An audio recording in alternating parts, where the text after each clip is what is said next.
Donald Trump en rêvait, il l'a fait. Ce soir, Washington accueille une parade militaire. Images des répétitions dans la capitale américaine, des chars Abrams, des hélicoptères, des hommes en tenue. Rien de très original, sauf que les États-Unis n'ont pas du tout cette tradition. Le dernier défilé, c'était en 1991, à la fin de la guerre du Golfe. Alors Donald Trump, il pense depuis qu'il a assisté au 14 juillet en France, le défilé du 14 juillet en France, c'était en 2017. Voilà pourquoi nous avons invité le commandant Damien. Bonsoir. Bonsoir. Vous avez participé à l'organisation de défilés du 14 juillet. Vous allez pouvoir nous partager votre expertise.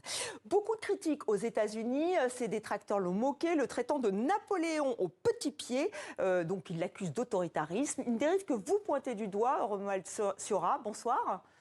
Vous êtes en direct de New York, vous êtes essayiste franco-américain, merci d'être avec nous. Alors on va revenir sur cette petite phrase de Donald Trump, c'était le 10 juin dernier, et il a dit « on va crâner un petit peu ». Voilà ce qu'il a dit, le président américain. Alors commandant Damien, au vu du parcours, on va découvrir la carte dans quelques minutes, et aussi de l'ampleur du défilé, vous avez l'habitude, alors on va avoir là aussi les chiffres, 7000 soldats, 150 véhicules militaires, 50 hélicoptères, 50... Alors là c'est le parcours. Et voici donc 50 avions de chasse. Alors qu'est-ce que vous en pensez de cette parade militaire ? Alors j'en pense sans aller jusqu'à dire que ce serait une démonstration de force. Si on prend les chiffres, c'est similaire à ceux qu'on a pour une parade du 14 juillet, puisqu'on est sur 5600 prévus cette année, 5600 soldats, 150 véhicules militaires, plus 92 motos, plus 60 avions de chasse et 30 hélicoptères. Donc on se situe à peu près dans le même domaine. Bon, il faut dire qu'après, c'est une des plus grandes armée au monde, l'armée américaine. Oui, effectivement, c'est pour ça que je pense qu'ils ont, proportionnellement à leurs moyens, ce ne serait pas une démonstration de force à proprement parler, j'imagine, mais peut-être plus comme nous on le voit, comme un rendez-vous entre la nation et ses forces armées. D'accord, vous le voyez comme ça, 45 millions de dollars de budget, ce qui fait un peu grincer des dents aux États-Unis. C'est les mêmes fourchettes en France ? Alors on n'a pas les fourchettes sur l'organisation d'un 14 juillet. C'est secret défense ? Non, je pense qu'il y a eu des études, mais en tout cas, on n'a pas les chiffres parce que ça prend en compte beaucoup de paramètres. Romuald Siora, effectivement, là, c'est une démonstration de force que veut Donald Trump. C'est vrai que ce n'est pas une tradition aux États-Unis. Il y en a déjà eu, je rappelle, la dernière, c'était il y a plus de 30 ans, et parfois aussi avec des démocrates, avec Kennedy, par exemple. Mais ce n'est pas une tradition chez vous. Alors non, effectivement, ce n'est pas une tradition. Effectivement, Trump essaye, avec son administration, de créer, si je puis dire, une présidence semi-autoritaire. Donc tout cela va évidemment dans ce sens. Mais néanmoins, il faut rester objectif et se rappeler que ce projet est à l'étude depuis déjà de 2 ans. On fête aujourd'hui le 250e anniversaire des États-Unis. Alors il n'était pas décidé au départ que cela soit une parade militaire qui soit organisée pour fêter cet anniversaire. C'est Trump qui l'a décidé puisque, comme vous l'avez très bien dit, il avait été impressionné par le 14 juillet en 2018 à Paris. Mais néanmoins, tout cela rentre dans le cadre des festivités du 250e anniversaire des États-Unis qui sera fêté en grande pompe l'année prochaine. Cette fois-ci, c'est l'anniversaire de l'armée. Ce qui choque particulièrement, c'est que cette date est également celle de l'anniversaire de Donald Trump. Et ce défilé aurait pu avoir lieu une semaine plus tôt, une semaine plus tard. Et là, effectivement, on a un petit peu l'impression de se retrouver dans un régime à la nord-coréenne. D'accord, oui, d'ailleurs, c'est vrai que ses détracteurs le traitent de Kim Jong-un, lui aussi. Est-ce que, on l'a dit, Donald Trump, il a été fasciné par le 14 juillet, oui. Le défilé du 14 juillet en France, en 2017. Est-ce que l'armée américaine vous a demandé des conseils ou pas ? Alors moi, personnellement, non, puisque j'ai quitté le cabinet du gouverneur militaire de Paris depuis 3 ans. Et en revanche, je pense que s'ils y travaillent depuis 2 ans, ils ont déjà eu leur processus qui est forcément différent du nôtre, vu que nous, on est un peu plus rompu à l'exercice et qu'on l'organise sur une année complète. Oui, parce que ça ne s'improvise pas. Vous, combien de temps on met pour organiser ce type de défilé ? Alors nous, on commence dès l'année précédente, dès le lendemain du 14 juillet en fait. Le 15 juillet, on attaque par un retour d'expérience et ensuite le gouverneur militaire de Paris récupère les desiderata des différentes armées, services et fonctions. Qui pourraient éventuellement participer au 14 juillet. À ce moment-là, on essaie de trouver des thèmes communs. Là, cette année, ce sera notamment le 100e anniversaire du comité de la flamme sous l'Arc de Triomphe. Donc ce sera un des thèmes qui sera repris en plus du bleuet de France qui revient habituellement. Alors là, normalement, un parachutiste devrait donner à Donald Trump un drapeau américain. Donc là, on sent aussi que ça se concentre sur le président américain. C'est le cas, nous aussi, ou il est en retrait, le chef des armées ? Le président français. Le chef des armées a toujours la même place dans sa tribune présidentielle. et assiste au défilé tel quel, mais il n'y a pas de remise de drapeau. Ça reste vraiment un truc purement américain. Voilà, purement américain. Alors Donald Trump, il a été critiqué pour cette parade militaire. Romuald Sura, vous nous le rappelez.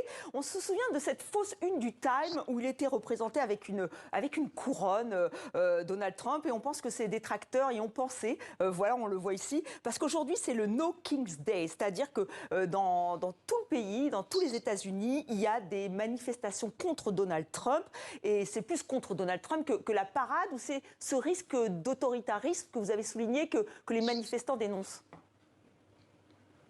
Mais oui, tout à fait. Écoutez, au mois de janvier, je disais d'ici 2 ans, les États-Unis ressembleront plus à la Hongrie de Viktor Orban qu'à l'Amérique de Kennedy ou d'Obama. Je me suis trompé, ça aura pris 2 mois. Regardez ce qui se passe depuis quelques semaines.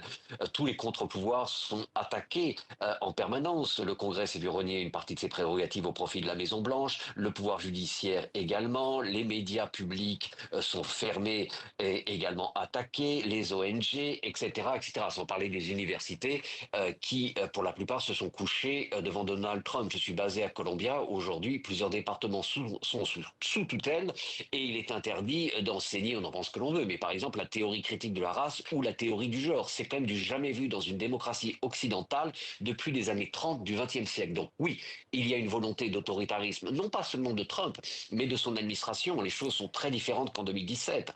Cette fois-ci, Trump est entouré de personnes. Est-ce qu'il y a une confusion des genres? Excusez-moi, je Pardon. reviens. On a vu les Marines qui étaient donc Oui. déployés à Los Angeles, donc un recours pour une mission civile. Est-ce qu'il y a une confusion des genres? Est-ce que vous pensez que Donald Trump essaye de politiser, d'instrumentaliser l'armée américaine? Est-ce que c'est possible?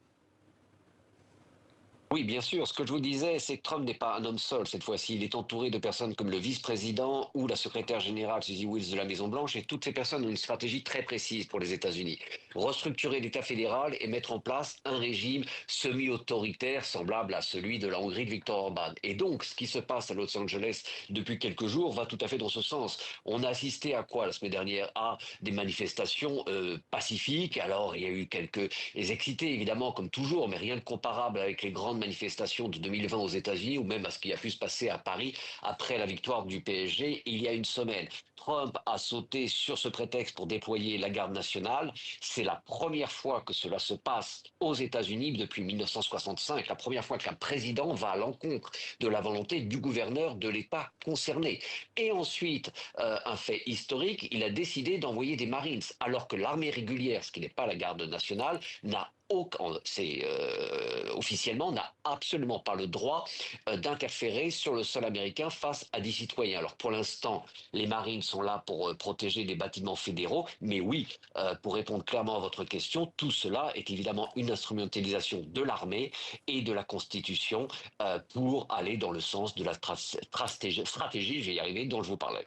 Commandant Damien, est-ce que l'armée française, dans quel cadre elle peut être justement réquisitionnée par le président, par l'exécutif? Alors elle est principalement réquisitionnée par les préfets, dans un cadre légal qui est très bien établi. Mais là, actuellement, nos interventions se limitent principalement à l'opération Sentinelle et à la dissuasion et de la prévention face aux risques terroristes. Sinon, c'est principalement les forces de sécurité intérieure qui vont plutôt avoir vocation à intervenir sur le territoire national. Donc voilà, c'est très défini, oui, effectivement. Et on rappelle d'ailleurs que le niveau Sentinelle a été relevé. Vu ce qui se passe entre Israël et l'Iran.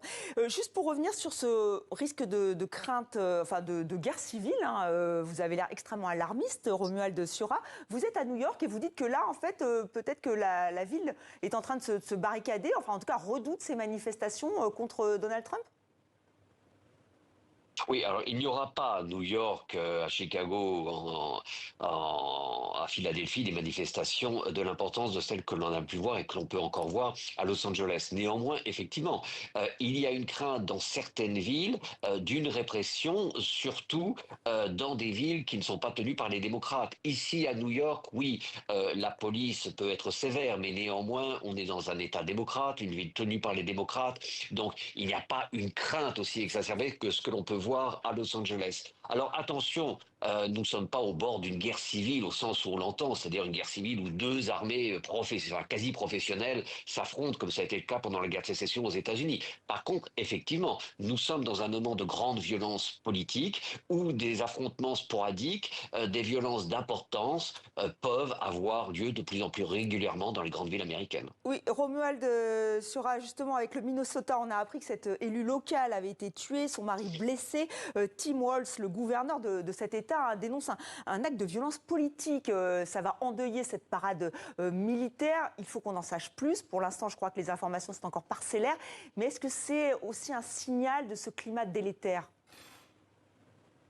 Bien évidemment, surtout que d'après les informations que nous avons, il était très clair que la personne qui a tiré sur cet élu et son mari avait déjà, dans la matinée, voulu attenter à la sécurité d'un sénateur démocrate et avait pour objectif de s'en prendre aujourd'hui à des manifestants anti-Trump, ces personnes qui justement manifestent pour le no king, comme vous le disiez. Et on ne sait pas trop ce qu'il planifiait, mais en tout cas, il voulait attaquer certains de ces manifestants au cours de la journée. Donc oui, effectivement, c'est une action politique et celle-ci trouve sa place dans ce climat délétère dans lequel nous vivons aujourd'hui aux États-Unis. Effectivement, on va suivre ce qui va advenir, notamment de cette chasse à l'homme, puisque le suspect est recherché. Commandant Damien, deux questions pour effectivement terminer ce grand angle. La sécurité, il faut assurer la sécurité de ce genre d'événement. Comment vous faites ? Et on terminera avec un petit conseil peut-être pour vos collègues américains. Alors, je sais pas, je vais commencer par la première question. Effectivement, la sécurité est un enjeu majeur et on l'a vu. On a vu des événements plus importants, je pense notamment aux Jeux Olympiques l'année dernière, où on a vu une capacité quand même à pouvoir avoir de nombreuses forces mobilisées. Donc là, sur les Champs-Élysées, il y a évidemment tout ce qui est mis en place pour protéger ce défilé. Mais ça a dû s'intensifier, ce dispositif de sécurité. Il ne s'est pas forcément intensifié par rapport aux événements. Le niveau de sentinelle a été parfois revu à la baisse et parfois relevé à la hausse. Donc on est capable de s'adapter, notamment comme on l'a vu pour ces Jeux Olympiques. D'accord. Et alors un petit conseil peut-être, là, c'est dans quelques heures maintenant, cette parade militaire. Alors, un petit conseil, je pense qu'il est un peu trop tard pour leur donner des conseils Jamais maintenant. trop tard. Mais voilà, qu'ils abordent les choses avec sérieux, rigueur et sérénité. Malgré un climat, on l'a bien compris, très sensible avec ces manifestations anti-Donald Trump qui ont lieu au même moment. Merci beaucoup, commandant Damien, d'avoir été l'invité de 64 minutes. Et merci à vous, Romuald Siora, d'avoir été aussi avec nous en direct Merci. de New York.